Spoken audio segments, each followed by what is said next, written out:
Latin আমেরিকার রাজনীতিতে নতুন করে কাঁপন ধরিয়েছে এক নাটকীয় সামরিক অভিযান। গত ৩ জানুয়ারি গভীর রাতে ভেনেজুয়েলার অভিযান চালিয়ে দেশটির প্রেসিডেন্ট নিকোলাস মাদুরো ও তার স্ত্রী সিলিয়া ফ্লোরেসকে গ্রেফতার করে নিউ ইয়র্কে নিয়ে যায় মার্কিন বাহিনীর সেনারা। এই ঘটনার রেশ ছড়িয়ে পড়ে ল্যাটিন আমেরিকা জুড়ে। সোমবার আরও কঠোর অবস্থান নেন মার্কিন প্রেসিডেন্ট ডোনাল্ড ট্রাম্প।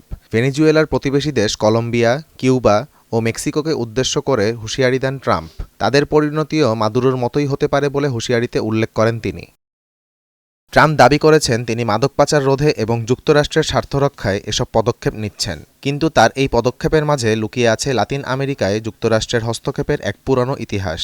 বৈশ্বিক তথ্যানুসারে বর্তমানে যুক্তরাষ্ট্রের সেনাবাহিনী সবচেয়ে শক্তিশালী সেনাবাহিনী। ২০২৫ সালে দেশটির প্রতিরক্ষা খাতে বাজেট ছিল প্রায় $৮৯,৫০০ কোটি, যা কমপক্ষে ১০ দেশের সম্মিলিত বাজেটের চেয়েও বেশি।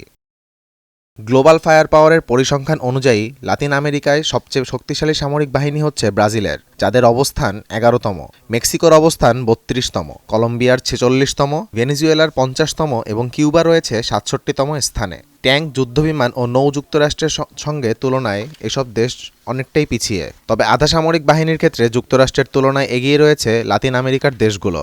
কিউবার আধা সামরিক বাহিনী বিশ্বের ৩য় স্থানে বৃহত্তম, যাদের সংখ্যা ১১ লাখের বেশি।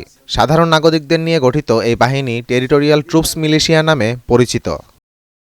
ভেনেজুয়েলার রয়েছে সরকারপন্থী গোষ্ঠী কালেকটিভোস। বিরোধী সমর্থনের জনগোষ্ঠীদের ভয় দেখানো ও রাজনৈতিক দমনপীড়নের অভিযোগ রয়েছে তাদের বিরুদ্ধে।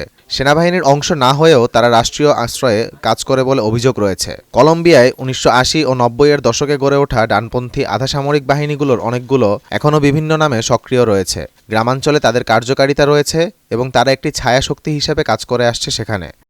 গত ২ দশকে লাতিন আমেরিকায় বহুবার সরাসরি ও গোপনে সামরিক অভিযান চালিয়েছে যুক্তরাষ্ট্র। ১৯ শতকের শেষভাগে শুরু হওয়া ব্যানানা ওয়াশ থেকে শুরু করে শীতল যুদ্ধ পর্যন্ত বামপন্থী সরকার উৎখাতে সিআইএর গোপন অভিযানের মাধ্যমে বোঝা যায় এই অঞ্চলের ইতিহাসের অনেকাংশ জুড়ে রয়েছে ওয়াশিংটনের সরব উপস্থিতি। ১৯৮৯ সালে পানামায় চালানো অপারেশন জাস্ট কজ ছিল যুক্তরাষ্ট্রের সর্বশেষ প্রকাশ্য সামরিক অভিযান। সে সময় পানামার প্রেসিডেন্ট ম্যানুয়েল নুরিয়েগাকে গ্রেপ্তার করে যুক্তরাষ্ট্রে নিয়ে যাওয়া হয়। এই অভিযানে অংশ নেয় মার্কিন অভিজাত বাহিনী ডেল্টা ফোর্স। ভেনেজুয়েলার সাম্প্রতিক অভিযানের অংশ হিসেবেও উঠে এসেছে এই ডেল্টা ফোর্সের নাম। আহমদ জামিল হক, নয়া দিগন্ত।